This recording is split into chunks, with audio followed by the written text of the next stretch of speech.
Hey guys, welcome back. So in this video, I would like to show you how to get DaVinci Resolve photo editor, which you see right over here in this bottom tab. So if you don't see it, go here to the workspace and then show page and check photo.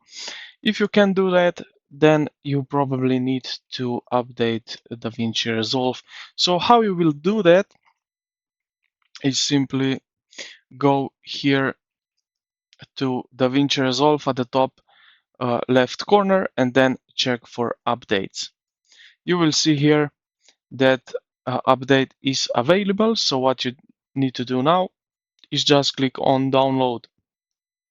Now the download file will start downloading on your computer.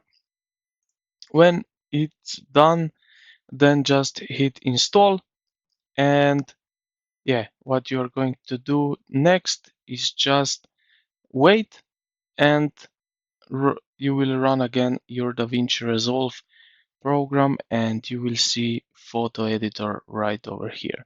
So this is pretty much it, how you can get to photo editor. I hope this video helped you out. If it did, consider to like the video and subscribe to the channel. Thank you for watching, and I will see you in the next one.